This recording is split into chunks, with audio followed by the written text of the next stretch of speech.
Now it is time for Lefties losing it. Donald Trump has deployed the National Guard to Washington, D.C. after announcing a crackdown on crime and homelessness. But be careful, do not even mention it to Democrat Representative Maxine Waters. She's calling it a civil war. Words mean nothing. Actions mean everything. Watch this. Watch it very closely. Ask a lot of questions. Focus those cameras on everything that's going on, because this president is trying to lead us into what could be called a civil war. Yeah, clearly Maxine Waters' wig is really starting to have an impact on her brain. Meanwhile, Democrat strategist Jim Kessler had a peculiar take. If people are afraid to come to D.C., go to Disney World, get fat, eat French fries. I don't care. I've lived here 37 years. I am not afraid. What?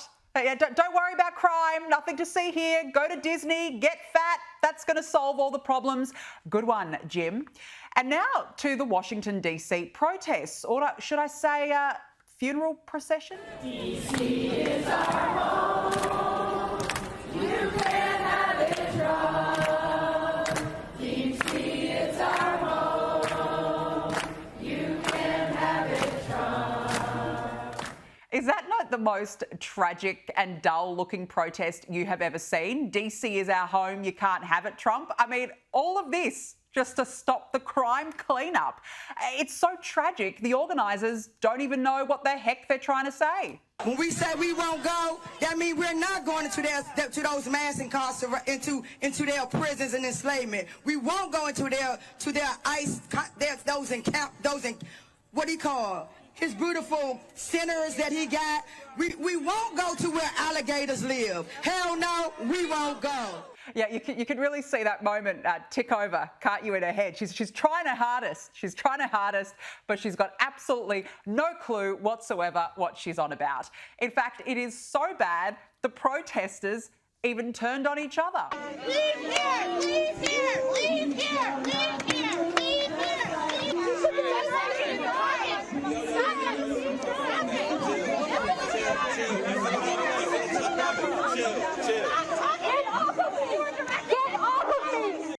I mean, what sort of a protest was this? They tried to cobble it together at the last minute. And the irony of them protesting about crime when they start fighting each other. I mean, you can't make this stuff up with the left lunatics, grade A lefties. And now have a listen to some of the lefty Washington, D.C. meltdowns. Because he hates the sight of homeless people. They're gone. I don't know where he's going to move them. I assume into camps, and they're going to end up on farms somewhere doing hard labor for people. It's not about protecting the people anymore. Now it's about forcing the law on people. It is a president, quote, undermining and negating power that a city already has in play to navigate its own city local population. It's not democratic. This miserable has never experienced life without a golden spoon up, and you're sitting there acting like he's one of us. Let me learn you something here, Cletus. You are now and always will be closer to homeless than you ever will be to Trump. You know, he could lose 99% of his wealth, and that would still be true. So you for the fact that you're more than willing to demonize the homeless community as being the cause of crime in Washington, D.C. I've said it a few times now. We need to start burning. There needs to be a consequence. We can't just let fascism take over. We can't let Orange Mustache Man, Cinnamon Hitler, we can't let him just do whatever he wants. No, not the tolerant left inciting violence again. No way, no way. And look, over at MSNBC, they too are having a freak out, claiming President Trump sending in the National Guard to address crime is, you've guessed it, racist. I'm trying to hold my temper. We have to understand this, Chris, within the context of Donald Trump's racial politics and within the context of his effort to get Epstein off the front pages. Ah, yes, that old chestnut. They just love it. They love the racist line, don't they? Everything is just so racist with the left. Meanwhile, the crime rate is worse in DC than many parts of the world, but Dana Bash over at CNN is coming up with all sorts of excuses. I should note that the most violent moment in recent history in D.C. was January 6th. And it was an attack on the United States Capitol by a lot of people who were doing it in the name of Donald Trump. And it included, the people who were hurt included members of law enforcement. Well, this is just truly fanatical propaganda by a delusional woman, because Trump supporters actually died that day. She really is a useless liar. Now, former TV host and alleged interior designer Jennifer Welsh seems to have absolutely lost her marbles. She's gone on an unhinged rant suggesting Trump voters should not be allowed at Mexican or Chinese restaurants. I've had it with white people that triple trumped, that have the nerve and the audacity to walk into a Mexican restaurant, a Chinese restaurant, an Indian restaurant, go to perhaps their gay hairdresser. I don't think you should be able to enjoy anything but Cracker Barrel. When the felon is the teeny weeny mushroom piece of Kenkel's McTaco at the top of the ticket. I have had it from top to bottom. White people that triple Trump should be banned, boycotted from enjoying the best thing that America has to offer, which is multiculturalism. Whoa, okay. Well, let's just unpack that psycho woman's rant. Firstly, legal immigrants are not illegal immigrants, funnily enough. Secondly, 48% of Latinos and about 40% of Asians voted for Donald Trump last year. So old Jenny's bizarre comments are just disparaging against migrants who've actually come to the country legally and worked hard.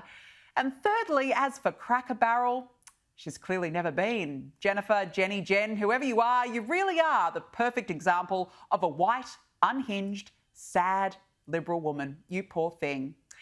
Now, over in Nova Scotia, they seem to be doing a real-life climate lockdown experiment. I hope you don't like hiking, fishing, or being outdoors in general, because here is the Premier, Tim Houston. Effective 4 p.m. today, we're telling Nova Scotians, stay out of the woods. We are restricting travel and activities that really aren't necessary for most of us. Hiking, camping, fishing, and the use of vehicles in the woods are not permitted. Trail systems through woods are off limits. Camping is allowed, but only in official campgrounds. Look, don't leave home. Just stay at home, I think. Just stay where you are. Don't go outside. It is practically COVID 2.0, sealing Canadians off from the world. Welcome to 2025 authoritarianism. And now to Nancy Pelosi, who seems to have found herself a new job, this time helping kids transition. Well, that is something that I'm working for at the national level, and we have, how can I say, are hoping that we can have gender affirming here for our trans kids. Well, as I just mentioned, Donald Trump has announced a historic takeover of Washington, D.C., deploying about 800 National Guard troops to bolster policing. He says it's part of a plan to rescue America's capital city from crime and homelessness. Here is what he said. I'm announcing a historic action to rescue our nation's capital from crime, bloodshed, bedlam, and squalor, and worse. This is Liberation Day in D.C., and we're going to take our capital back. US Attorney General Pam Bondi said that the Trump administration would use every power at their disposal to restore law and order. Let me be crystal clear. Crime in D.C. is ending and ending today. We are going to use every power we have to fight criminals here. President, thank you for caring about our capital. No more crime rampant in our beautiful capital. Joining me now for more on this is comedian and host of Prime Time with Alex Stein on Blaze TV, Alex Stein himself. Alex, good to catch up. Thanks for joining me. Is this a good move, and can the administration actually pull it off? Well, it is going to be a tough challenge when it comes to, getting rid of all the crime in D.C. because they have a unique situation where it is just, there's basically no middle class. It's the ultra wealthy and basically people that are homeless. And so It's created this kind of ecosystem where people need drugs in that area. So they come from Baltimore, they come from Virginia, they come from West Virginia, they come from all areas to go and commit crime in Washington, D.C., because it's one of the biggest tourist spots in the world. And there's a lot of affluent people, so there's a lot of targets. So it is going to be a tough task to stop criminals from committing crime, basically an impossible task. But anything is better than the current situation that is going on in D.C. It is truly a dangerous place, and I'm not just being hyperbolic when I say that. Oh, look, no, you raise a good point. And I've got to say, Alex, that the lefties, they're in a complete spin over this. They're having a meltdown, saying it's part of a civil war.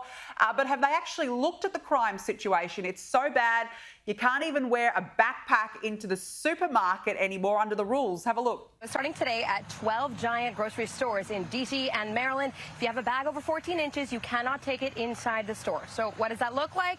Here's a backpack, 14 inches. This one can't go in. Also, if you're under 18 years old, you cannot go into the store after 6 p.m. without an adult. Alex, yet the left will tell you that this is undemocratic.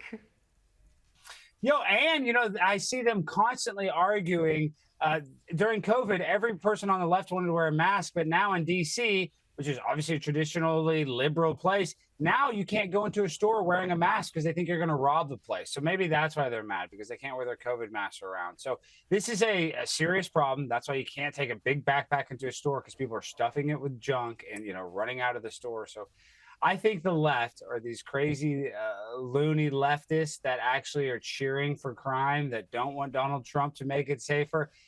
They've really lost the plot, and I don't think they are really in tune with the struggles of other Americans that we go through every day.